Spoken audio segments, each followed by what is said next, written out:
Playing for $4 million, the sickest run of my career. Day 1, day 2, I played off stream and I didn't even record it. So I'm going to be reviewing the biggest pots with you here. Day 1, we're going to start, and then in the next part, day 2, and then part 3, the final table. I also recorded it, so you get to see my unfiltered raw reactions and emotions going through that roller coaster of a final table. And then in the end, you get to see how I finish. I'm not going to spoil any results. There might be new people here coming in today. And don't forget, if you want to see all of the hands, every single hand that I played, I'm putting it into the champions tier. You get to see every single pot I was fighting for, all my adjustments, all my exploits, how to adjust against different player types, everything that it takes to win such a tournament that you can also apply to whatever stakes you are playing. So smash that like and follow button right now and turn on the notifications to not miss out any of that insane action. So let's jump right into part 1 today. I stand off, very dependent. If the big blind is a regular, I 3-bet a lot more. It also depends on how good I think he is. If it's a bad regular, I'm more inclined to call. If I think he's not the type of guy he's squeezing, let's say if there's an Adamo or a Mateos, I want to 3-bet myself because it's easier for them to bluff squeeze versus bluff 4-betting. But my first question is, if the button is a fish, I always 3-bet this for value because they're going to call a lot of hands I dominate. Very interesting board. I think I want to be betting relatively big. I have a lot of hands that do suffer from seeing a lot of turns and rivers and benefit from making a 2-street hand. Something like 10s, ace-9 suited, king-9 suited, jacks, even queens to a certain degree. If you have queens and the turn is a 10, a jack, an 8, it's pretty nasty, a king, right? So you and also with queens, you really want to stack jacks and 10s or something like ace-9. Before the action killer comes, you want to put in as much money as possible. That's how you want to, you always want to think of, okay, if he has 7s and 9s, whatever, so be it. But you want to focus on the more likely holdings he can have, since there is a 7 and 9 on the board and we unblock all the 10s, we unblock all the jacks. And it's also more likely for him to have ace-9, king-9 suited, queen-9 suited, jack-9 suited, 9-8 suited than for him to have 9s or 7s. So 70-80% of the times he's going to have a hand that has 10, 15, 20% equity. So we want to pile in as much money as possible. And decent, let's say 50% of the time, it's going to be low card run out, like 7, 9, deuce, then a 3, right? And we can put in another big bet, and usually people have a hard time folding these. So for me, something like ace, king, ace, queen, I would bet small or check. And I think ace 10 here, even though I would prefer having the ace and spades, but I think here just fine that you bet a bit bigger. It also makes a lot of sense because if he has pocket 5s, if he has something like ace 10 and hearts, ace jack and hearts, he just can't continue against the bigger bet. Also folding out something like queen jack hearts that would call against the 1/3 bet, can even go 15 big blinds, to be honest. But I thought I want to have some small bets, I want to have some medium sized bets, and then if I have like 10s or jacks, I would go 15 big blinds. With the 10 and diamonds, we have an interesting blocker, blocking jack 10 diamonds, 10 8 diamonds. So to me, it's a very natural second barrel. I'm not sure if he would continue with like a naked open-ended straight draw, where some of his outs are dirty, meaning if we barrel something like ace 5 and diamonds, 6 and diamonds is not live anymore for him, or the jack and diamonds. But obviously he would continue with jack 10 and diamonds, he would continue with 10 8 and diamonds. So having the 10 and diamonds here is, I think, very helpful. I would give up something like ace jack now if I decided to bet big, or something like queen jack that you can also bet big on the flop. And then I would continue just with really good blockers or with equity. So we keep betting, and the river is at 10. I think now with this deck to pot ratio, I would also expect people to jam and raise 10s and jacks very often. And he's going to have all the ace 9s, king 9s, queen 9s, jack 9s, 9-8s. I think with my image, it's very good to jam for value on the river. If you don't have such an aggressive image and you are not certain you're going to be called more than 50% of the time with a worse hand, I would just check for the river. There's a slight chance he continues with 10-8 and hearts, but I would say if he's somewhat solid, he would fold this. But I decided to value jam, and he tanks forever, and he decides to fold. Definitely seen some crazy call downs here in these spots. You might have seen it on stream as well. Diamonds, I think we're just gonna get the call here, especially with our bounty. There's some slow plays, but I think it should be good enough. Let's fucking go. Wanted to be a hero, but he ain't one. With my image, the people perceive me, I think it's a fine value jam. I mean, it's like, what, 40% pot left, so I think it's fine to jam there. Don't mind flatting here, to be honest. I'm not sure. These hands multi-way, if you look at some solves like the 4-5, 3-5 suited, actually very often slip in there. Let's see, as I call it. Ah, this hand. Oh my god, I remember this hand. You want to truly crush poker like so many of our students already do, then check out our champions tier. It's literally risk-free. If you don't think we can help you within the 14 days, you get your money back. No questions asked. And all of that comes for less than $4 a day. You will get the full hand-by-hand review of my WSOP main event run from day one all the way until the final hand, plus countless more exclusive final tables, deep runs, and off-stream sessions you won't find anywhere else, which is super valuable because on stream I can't really share all of my exploits because I'm playing against the very opponents, but off-stream it's a lot more valuable. And of course, you also unlock our most popular tournament course, our practice tool paired, which we specifically built for you to dominate the late games and tournaments where all the money is. I also personally used to prepare for every deep run, every final table.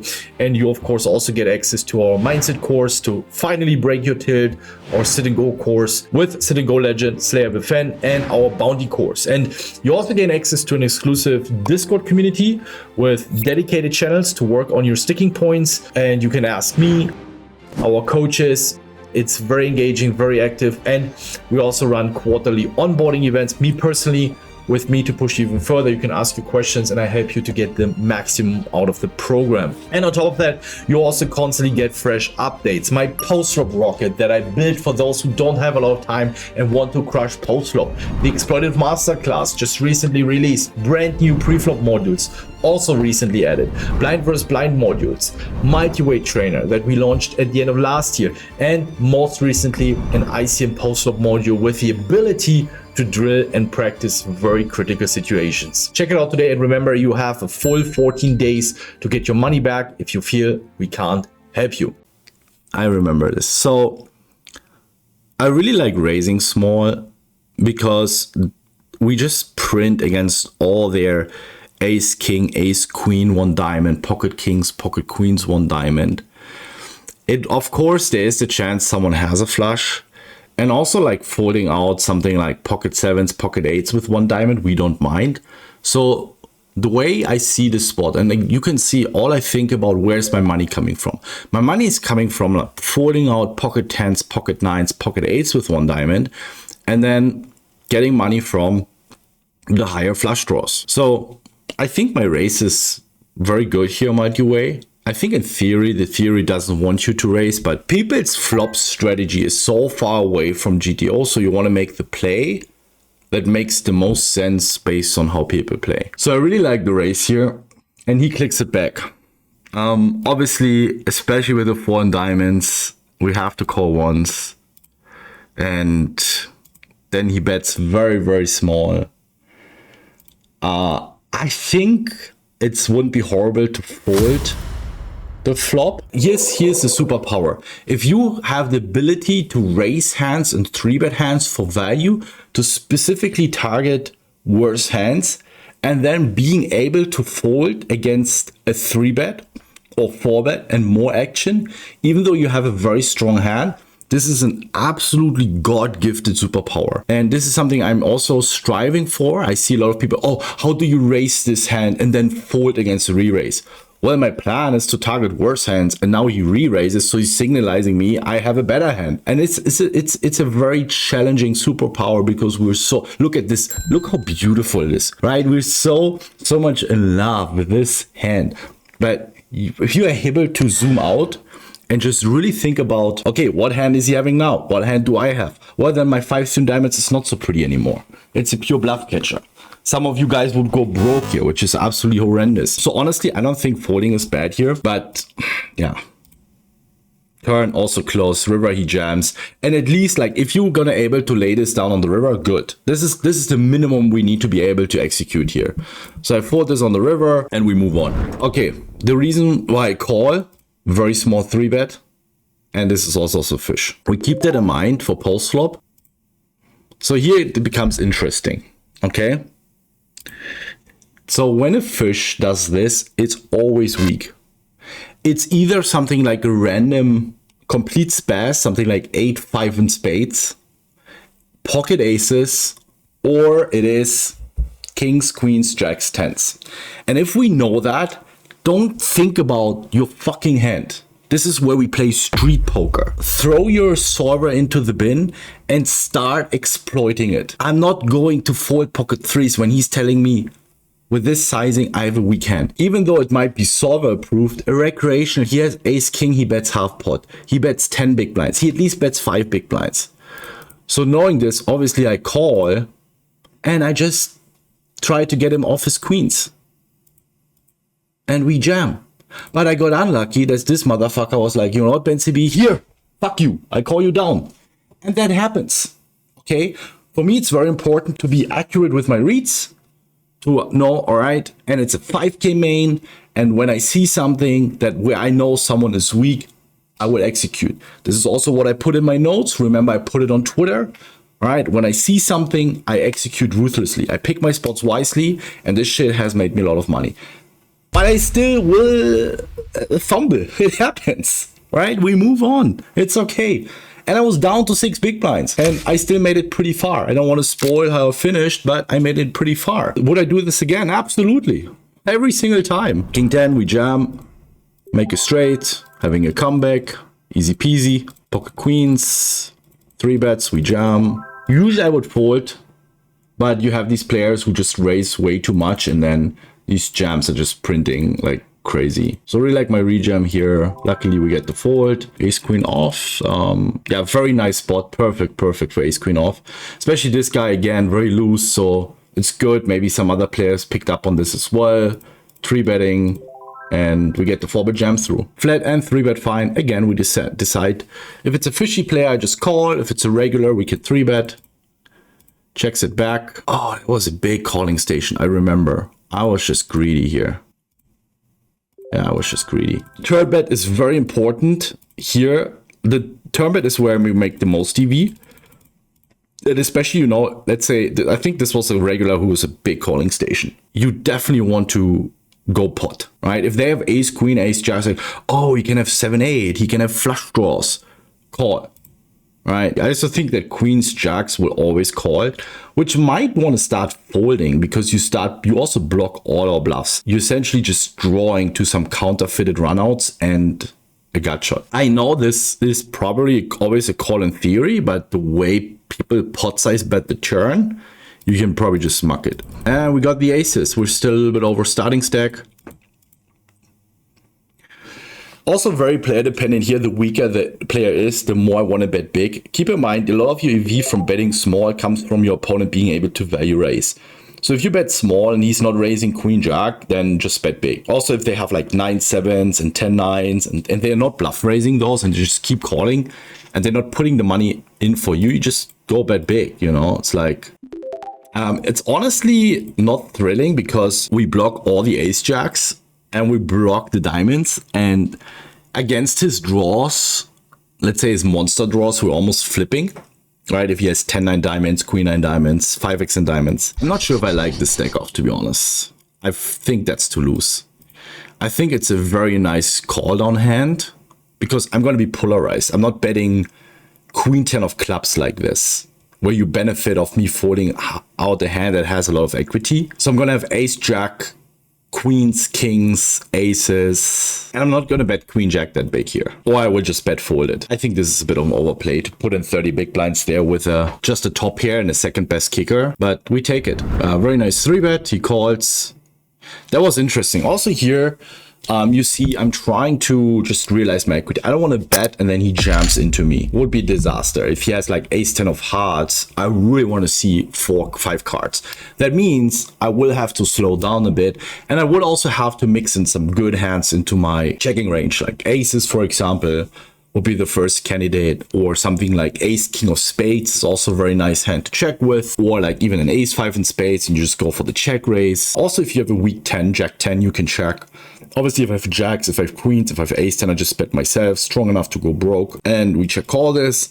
And here's something interesting. You will see how much I'm outside of GTO. This is a spot where I just think about, okay, what he's most likely going to do with a lot of his hands. If he turned king queen, which is an easy step on the flop, he's likely going to check it back and realize the equity. If he's going to have, like, if he stepped an ace queen off, ace in spades, he's usually checking it back. If he has pocket nines, 10-9, jack-9, queen-jack, all of these hands now improve, but are not strong enough to play for stacks or to put in a bet, especially after us check calling. So what I like here is leading, even though it's completely counterintuitive. And you see, like, he puts even in the stack with king-jack off, which I don't really like, because think about it. You might say, oh, Ben, but he's protecting his hand. But the thing is just jamming in your hand and never getting, I'm also not betting. This is what most people don't understand. And even in theory, you will see we would be very polarized. Meaning, if I lead here, I don't want to lead a hand, let's say ace queen off or ace king off with the ace in spades, because we would just bet fold. We would always try to check, call a small bet, or maybe go for ballsy check jam. So I really don't like this jam because I'm pretty much face up here. It's so easy for you to play in position against my range. If I lead here, I'm usually going to be on like a weak jack that leads for thin value, like queen jack off, you know, that check calls the flop. I want to get some thin value from jack 9, 10-9, ace 10, king 10, all these hands that check back. I think for him, if you think about it, it's very easy to play against my range. You know exactly what I'm going to have on so many different runouts. So I don't really like his jam here for those reasons, because I'm not going to have a lot of spades. You block a lot of my outs, and I can happen to have a jack 10. I can happen to have a jack 8 suited. I'm going to have some straights, and I'm going to have some flushes. I can also just check call ace king and spades. I think you just want to call and then play in position on a lot of rivers that are actually good for you, right? A 9 is good for you. A jack is good for you. Even a spade is not so bad for you. A lot of people, I remember another hand where I got criticized. I was like, yeah, but you deny equity. You want to deny equity with small bets, not with your like when the stacks go in, you want to have the best hand. At least if it's a combination of some, like, this amount of times you get called by worse, plus you protect your hand, then yes. But if he jams, I'm not going to call queen jack here. Basically just drawing to a gut shot. Like, it's never going to be good enough. Right? I would do it with queen jack just to get, again, I'm targeting ace 10, I'm targeting queen 10, suited 10-9s, etc. All of them that check back. So I want to win additional 7 big blinds, and then it goes check, check on the river, and we win. That's how you want to think. Always think about where does your money come from. 9-8 suited, we can call. I honestly prefer this over jack 10 or queen jack suited. Might not necessarily line with theory, but I think most players, if they 3-bet here, they 3-bet ace jack off. So yeah, I don't mind the call here. I actually like a check raise. Folding out kings, folding out queens, folding out jacks already. Call is also okay. Both merit. Obviously, we lose less. If we check call, if he has like ace 5, we check it down. We only invest 5 big blinds versus 15 big blinds. But investing 15 big blinds, we're going to start folding. We also fold out like king 10, king jacks, etc. I think we have to bluff this. I think here's the thing, like, this is also a spot where I know it's a very good bluffing spot. Like, what are we going to have? Also, most people would flat ace jack suited, so it's only ace jack off. Most people would also flat ace queens very often. So he's gonna have ace 5, he's gonna have kings, he's gonna have 10s, like, but that's a thing where I'm in such good position I can just grind this table. I'm not saying I'm right, but I'm just, okay, what has higher EV? Give this up and skip like a slightly profitable bluff versus maintaining my stack and just like raising, c-betting, like just taking all these profitable spots non-stop. I think this would probably be in a spot where he would have just, I have the 10 in hearts. He might have even jammed it in. And I hope it really opens your eyes how it's always a calculation of where's my money coming from, where's my money. And if you play a tournament where you realize, damn, like I get so many raises through lots of passive players, it should be in the back of your mind when bluffing. If this is like a 5k Titans, where I have 7 crushers, maybe 1 fish and 1 bad drag, I would always bluff the river here. Always. So you can see how to apply these concepts of future game consideration, preserving your stack. So now we're like approaching basically the money bubble, right? We should be like 20 make it into day 2 and 28 left or something like this. So there's gonna be a lot of like either very loose plays by me or very tight plays. Depends on the situation. Yeah, like this is a clear fold, right? We're basically on the money bubble, and that's why it's so important if you just take a random money bubble spot, let's say this one, and you have here under the gun opening. It's like similar right? We're even. Here it's a bit different. We have like, I mean, it's kind of like 17 versus 20. So actually big blind covers under the gun, but let's have a look. You see that, actually, let's see the opposite way. Because I think it makes a big difference. Let's go back. First large. It's rather a large field. So it's better large field money bubble. Like you see it here, for example, right? I mean, this is now a bit extreme with 9 big blinds difference, but tight. It's the same here, right? Tight opening range. We're not on a stone bubble. Okay, it's like, this is more like a soft bubble. We have like a 10 big blind difference. We have 18, here's 27. Here's 21, we have 12. So this shows you a lot better how freaking tight you're supposed to be with defending against the earlier positions. It's different when you play against a big stack. You see here, you're still defending ace-7 off, you're still defending, like I see a lot of people like folding jack-10 off, queen-10 off. Basically would be playing against the same against UTG, but you play a bit, and you play very aggressive. You rejam a lot, despite, keep in mind, there's a 3 big blind stack and a 7.6 big blind stack. Very important difference here. So yeah, very easy fold, very easy fold. Look, here again, exploiting the fact that people, I've also taught this multiple times in the champions tier. Look at how they're supposed to respond against the min open from a short stack. You see that here, for example, right? UTG won 10 big blinds min opening. Look how freaking aggressive this is supposed to be. Now you can imagine how these stacks are supposed to be against, let's say, if I'm on the button here with 11 big blinds. Just to give you an impression. Yeah, also easy fold. I would be super tight here. I would probably even fold Jack-10 suited. Like, honestly, I think here his min open is super strong. And if his bluffs, it's going to be like a king-10 off, a king-jack off, an ace-8 suited, right? Again, we're basically now 1 away from busting to make it into day 2. So it's going to be like aces, kings so often. And even his bluffs are going to be super strong. Like, I would probably defend like 4-5, 6-5 suited or pocket pairs. Like anything that can crack the nuts on the flop. The problem with Jack-10 suited, it cannot. Because if he has aces, you're just not going to flop a straight as much as often. And then hijack is going to have ace jack suited or pocket 10s even, because this is a super polar open, right? It's aces, kings, or a king 9 suited or an ace 8 suited. So it's either like rather weak hands or very strong hands. So it makes a lot of sense for him to flat like ace queens, ace jack, pocket 10s. Now imagine this guy is going to have 10s, ace jack, ace queen very often. This guy is going to have aces, kings. Your jack 10 suited is fucked. So you want to be as far away as possible. I would fold probably even queen jack suited, to be honest. So I would call 4-5, 6-5, 6-7 suited. I wouldn't even call 9-8 suited. And pocket pairs just to set mine. Yeah, and I think now we made it into day 2. I think the stacks were reset. I think I started then day 2 with 17 big blinds. And that was day 1 of the 5K WSOP main event.